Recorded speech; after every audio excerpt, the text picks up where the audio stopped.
Fala pessoal, bem-vindos ao primeiro episódio do RSQ-Chains Breakdown.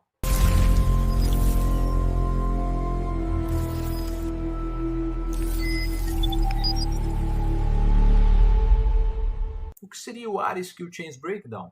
Vamos lá, basicamente é uma iniciativa aqui da Vultz para a gente conseguir tangibilizar um tanto os caminhos, que já são possíveis traçar, serem traçados por modelos de inteligência artificial testando superfícies digitais. A gente vem acompanhando nos últimos tempos muito barulho envolvendo essa CyberQ Chains. Então, o modelo de inteligência artificial da OpenAI escapou ali no teste junto com a empresa Hugging Face do sandbox, do ambiente controlado, e começou a fazer um ataque não controlado, não previsto. Isso gera barulho, gera hype, gera propaganda para o modelo. Mesma coisa aconteceu com a Anthropic, que já respondeu na semana seguinte, com uma outra Q-Chain, que também teve escape de sandbox, etc. E isso gera, pessoal, esse hype em cima dos novos modelos que ainda não foram lançados e que estão para ser lançados. Isso acaba gerando uma falsa sensação de segurança até, porque cria-se um espantalho. A turma pensa, olha, vão lançar esse Mythos aí, tem que ver o que vai acontecer. Ou vão lançar o 5.8 do GPT, vai ser destruição total. E muitas das vezes, isso na realidade é uma verdade, o risco já está aí. E esse vlog, o RSQ-Chains Breakdown, serve justamente para isso. Para mostrar que quando a gente confronta os modelos adversariais como o Ares, contra superfícies digitais, a gente tem Q-Chains muito mais legais, para quem é entusiasta de cyber, muito mais interessantes para a gente estudar do que essas que as grandes Big Tech já estão lançando. Então essa é a missão do nosso vlog, tangibilizar risco cibernético e dizer que a nova era da identificação autônoma de risco, ela já chegou. E se a gente não trouxer o olhar da inteligência artificial para os nossos ambientes, o adversário vai acabar fazendo isso antes que a gente. Isso tem um perigo imensurável, muito grande, tá bom? Falando um pouquinho do Ares, o Ares é uma arquitetura multiagente, construída aqui pelo Samuel Pires e seu time. O Samuel Pires é o diretor de segurança ofensiva aqui da Vultz. Ele está destacado da sua função há 6 meses só para desenvolver essa ferramenta. E o Ares buscou mimificar todos os TTPs, as técnicas, táticas, procedimentos que a Vultz performa no seu Red Team desde 2008. A Vultz ela é originária da antiga GC Security e com a Trust, que é o spin-off da Falcone Cyber, ou seja, a gente tem o Red Team desde 2008, tem uma história muito rica, muito vasta com o Red Team. Então todo esse know-how a gente procurou transportar para o Ares para que ele performe as mesmas etapas de tudo aquilo que a gente consegue trazer de forma autônoma, que esse modelo consiga realizar as mesmas etapas que a gente sempre performou nos nossos testes, com o objetivo de ganhar velocidade e abrangência, assim como o adversário está fazendo, tá bom? O título aqui da nossa CyberQ Chain é Public Debug Private Everything. Então, o que isso significa, esse recado? A gente vai entrar no detalhe, mas basicamente a partir de uma aplicação publicada em modo debug, foi possível chegar ali em mais de 60 milhões de pedidos do e-commerce dessa grande empresa brasileira, com os dados pessoais identificáveis, os famigerados PIIs. Então, 60 milhões aí de pedidos PIIs que tiveram a sua confidencialidade quebrada nesse teste. Mais de 70 mil contas de diretório de usuários foram mapeadas no AD. Isso aqui está nesse quadro inicial, justamente para dizer que foi possível chegar de uma perspectiva internet face até o diretório de usuários, até o AD, que é um passo perigoso quando a gente fala em CyberQ Chains tradicionais, que tem deploy de ransomware, etc. Chegar no AD é sempre crítico. Mais de 700 secrets enumerados no vault de senhas da AWS. Esses 700 secrets davam acesso a uma série de ambientes críticos, tá? A gente vai passar por isso também.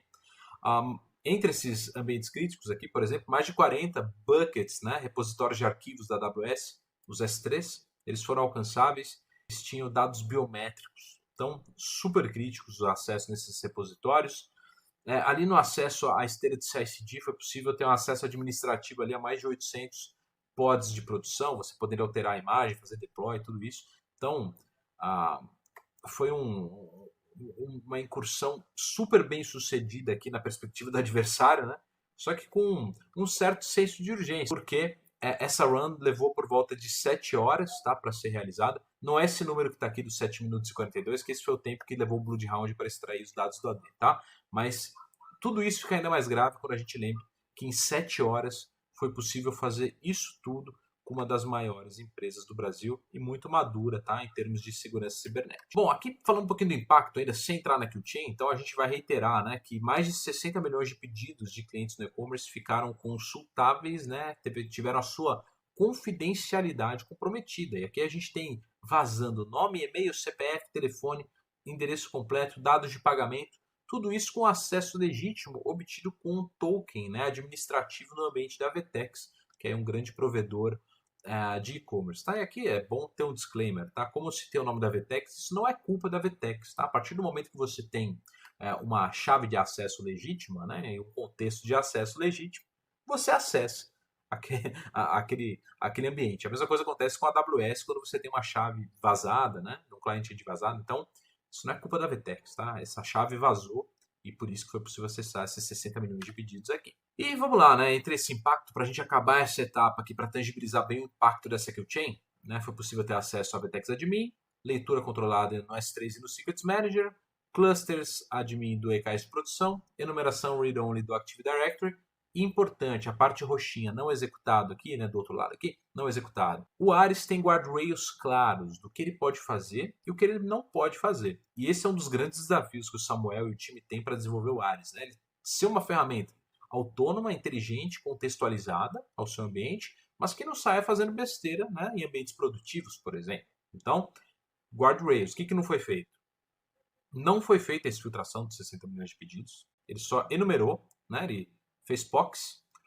Não foi feita a exfiltração integral dos buckets S3, né? Não houve quebra de integridade com alteração de preço, pedido, deploy, né, lá no ZKS, por exemplo, ou na Avetex. E, principalmente, em nenhum momento aqui dos nossos testes a gente contempla testes de DOS, DDoS. A gente não pegou domain admin ali ainda porque não era o escopo do teste. Pode ser que seja feito em outro momento, mas não era a missão que o Ares tinha nessa run. Tá bom? Então, guardrails obedecidos de forma integral. Isso é extremamente importante em testes guiados por inteligência artificial. É uma preocupação recorrente nossa, tá? Agora, a parte, para quem é entusiasta, né, a parte mais interessante, vamos dizer assim, que é justamente a CyberQchain. Né? E tudo começou aqui, né, o próprio slide diz, tudo começou num diagnóstico, num modo extremamente, vamos dizer assim, declaratório de um front-end de uma aplicação. Para quem não sabe, front-end é tudo aquilo, quando você fala, por exemplo, de uma aplicação web, é tudo aquilo que carrega no seu navegador, aí na sua máquina. Isso é um front-end, né, de uma aplicação web. Ele roda na sua máquina, né, e aí ele se interage com o back-end da aplicação, que é o servidor ali, onde a aplicação roda. Tá? Aqui na parte do front-end, existe um erro crasso, tradicional em AppSec, né, que é você declarar um token, né, uma chave válida no front-end. Então aqui nesse caminho, ó, /app/env.js, havia um basic auth, né, uma autenticação básica de servidor web que estava ali declarada em texto claro, né, nesse front-end da aplicação. O Ares ele foi muito espirituoso no seguinte sentido, né, que parte do que ele faz ali durante a sua incursão é justamente fazer uma tentativa de leitura do ambiente do servidor web. E ele acabou encontrando algumas pastas que elas são de interesse quando você faz um pentest web, por exemplo. E aqui no caso tem o /actuator /heapdump. Isso é um clássico, né, de dir searches da vida. Né? E ele não tinha acesso ao /actuator /heapdump porque ele pedia justamente uma autenticação, que a gente chama de basic auth. Né? Para quem é leigo, é quando você acessa uma aplicação web, ele aparece uma caixinha bem feinha, cinzinha, assim, pedindo usuário e senha, aquela que é do próprio navegador, sabe? Isso é o Basic Auth, vamos dizer assim, a grosso modo. E o Ares foi muito espirituoso no sentido que ele pensou, entre aspas, né? E se eu pegar aquele Basic Auth que eu achei lá no front-end e reaproveitar esse Basic Auth justamente ali no /actuator /heapdump? Adivinha o que aconteceu? Deu certo. Ele conseguiu fazer o download do heapdump, que nada mais é do que uma snapshot de memória da aplicação que está rodando ali na Java Virtual Machine. É um pouco técnico, mas vocês vão entender no próximo slide, tá? É interessante dizer, turma, que esse heap dump ele só estava publicado, esse snapshot, essa fotografia da memória da máquina virtual onde roda a aplicação, só estava publicado porque ela estava no modo debug, tá? E talvez por isso até que ela estivesse protegida por uma senha, o que talvez não contasse que a senha estivesse publicada na própria aplicação no front-end ali escondidinha, né? E aqui o título desse slide ele é muito claro, ele diz: o heap dump não é log, é memória viva. E de fato, né, foram 100 megas ali de heap, né, que foram baixados, e lá dentro, o próprio Ares, né, da sua RAM, o Ares baixou esse heap dump de quase 100 mega, e ele fez, turma, uma engenharia reversa. Ele começou a analisar, né, todas as strings que estavam ali nessa fotografia de memória, e lá dentro ele encontrou algumas coisas muito interessantes na perspectiva de um potencial adversário. Primeira delas, uma seção, né, ali na row, né, no papel, né, contexto de um Node EKS onde rodava essa aplicação. E essa seção dava acesso a um ambiente de cloud chamado AWS STS. Esse ambiente ele serve como uma espécie de interface para você pedir tokens de acesso a alguns lugares, alguns locais ali da cloud. E o Ares percebeu isso e sabia da criticidade disso. Número 2, lá dentro existiam tokens válidos para o ambiente produtivo da VTEX. E foi aí, né, com esses tokens que ele conseguiu vazar ali, potencialmente a 60 milhões, conseguiria vazar na realidade a 60 milhões de pedidos, né, de PIIs desse ambiente VTEX. Também houve ali uma string de conexão para MongoDB, né, e algumas credenciais reutilizadas para alguns gateways ali. Mas a gente vai entrar no detalhe disso aí nos seguintes slides. Turma, aqui ó, a gente está vendo embaixo umas caixinhas, né, conectadas entre setas. Aqui é legal a gente dar uma olhada que a gente vai entender exatamente onde a gente está nessa história. Então, do heap dump, pulou para a AWS STS, pediu um token, né, usando essa role do Node EKS, e esse contexto de acesso foi possível chegar, com esse contexto de acesso, foi possível chegar até o Vault, né, o cofre de senhas da AWS, ao Secrets Manager. Isso aqui mudou tudo, porque eram 700 segredos ali que existiam nesse Vault, dos diversos escopos, nada a ver com a aplicação de onde que veio ali, ou seja, havia uma séria falha de arquitetura, né, na maneira como esses acessos eram distribuídos ali no ambiente de cloud. E com base nesses 700 acessos, foi possível chegar numa série de outros ambientes, bancos de produção, era possível ter chaves de assinatura de tokens JWT, foi possível ter acesso visceral ao ambiente produtivo de CI/CD e também ali no ambiente de infraestrutura, com os scripts de Terraform, integrações e assim por diante. Tá? Então, se a gente parasse o teste aqui, já ia ser uma destruição potencial muito completa, principalmente com base em acesso legítimo, né? Que isso mata todo mundo, né? Quando você pula para dentro com acesso legítimo, é muito mais difícil de identificar. Mas aqui uma questão interessante, né? É que havia um contexto ali dentro do sistema, do cluster admin, ali no EKS, né? Que ele está falando, que ele conseguia, né? Cair com permissão administrativa, né? Então, a partir desse momento que ele estava lá dentro, ele teve acesso a 30 namespaces, 30 nodes, 800 pods ali do Kubernetes, 250 deployments, 180 ingress, 10 load balancers, aí tudo aquilo que era aplicação de produção, que era core de geração de receita para essa grande empresa brasileira, estaria comprometido com esse acesso que foi obtido aqui, tá?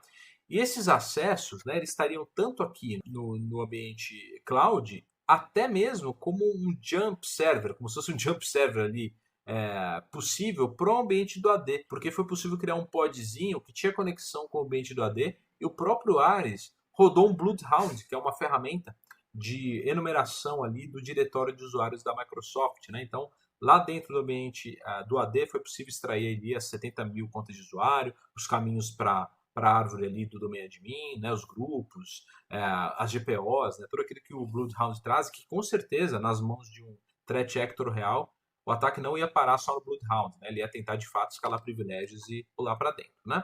Só que aqui no caso, turma, o e-commerce que a gente falou lá no início era só uma parte do problema, né? Porque a partir do momento que você teve esse acesso aos vaults, né, às credenciais, você passou a ter acesso ao ambiente dos buckets S3, né, que ali tinham documentos que dentro da ótica da LGPD eram considerados documentos que continham dados pessoais sensíveis, né? Então, muito perigoso, isso aqui é risco regulatório altíssimo, né, potencial. Também não bastasse esses dados pessoais sensíveis de um dos repositórios, haviam outros ali com dados biométricos, né? E dado biométrico, salvo engano, também é considerado dado pessoal sensível, mas era um outro tipo ali no primeiro, né? Aqui nos dados financeiros, a gente estaria falando de mais de 5 gigas de objetos de pagamento, dados transacionais, chave Pix para lá, para cá, valor, CPF, tudo que tem direito ali referente à operação as transações operadas pelas aplicações, né?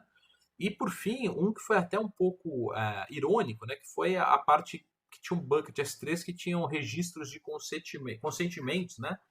Aceitos ali as políticas de privacidade de dados e conformidade à LGPD, né? Então ficou até um pouco irônico nesse sentido, porque os consentimentos vazaram, né? Então isso é irônico por si só.